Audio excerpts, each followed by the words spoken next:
Okay, you're going to see several methods today on this work on how to multiply two binomials together or two polynomials. We'll also do a binomial and a trinomial at some point. Okay, now the first method is the distributive property, and essentially what you're doing is you're taking this first term, y minus 3, and you're breaking it up into the y, and you're breaking it up into the -3. And then what you're doing is you're taking this y plus 8 and you're saying we're going to multiply this y plus 8 by the y, and we're going to multiply this y plus 8 by the -3. Okay, that's the distributive property idea of this. Oops, sorry about that. So, okay. Then what we do is we distribute in this y. So you say, okay, for this first one, we're going to say y times y. We're going to get y squared. And then y times 8 plus 8y. Okay? And then we do it again.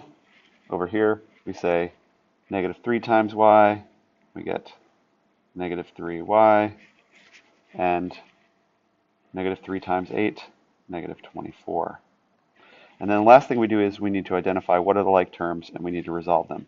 And you can see these two are like terms, they are y terms. Okay, so when I say we need to resolve them, what I mean is that we need to combine them and simplify them. Okay, so when we combine them, we get a final y squared out front. We're always putting it from highest degree first and down. That 8y minus 3y is positive 5y. And then we've got that -24 at the end. And so let's box our answer. Okay, that might have been maybe too many colors on that. I'm playing around with colors just to keep it entertaining for me. But we're going to do the same thing here, down here. Okay.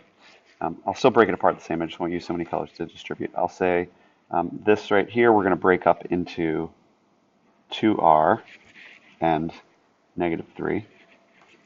And this r plus 1 term we're going to multiply.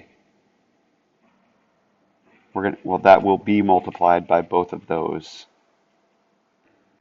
pieces from the first binomial. Okay, so when we distribute through, we say this times this, and we get 2r squared.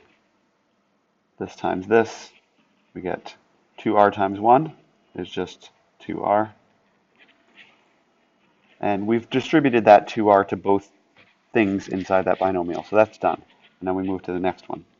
We say -3r, I'm sorry, -3 times r is -3r. And -3 times positive 1 is -3. And again, we now have to identify what are those like terms. And we see that this 2r and this -3r, they are like terms. So we combine them. And what is 2r minus 3r? Well, really what you're doing is you're keeping it as an r term, and you're just taking the coefficients 2 minus 3. 2 minus 3 is -1. So how do we write that? We just write that as, first we have the 2r squared. The -1r is just -r. We don't put the 1 there. It is implied -3. We'll box that term, and we're done. That's the distributive property method. You're going to learn some other ones that you will use. These will all be shown to you just for you to get multiple tools in your toolkit for how to do this, whatever seems best to you.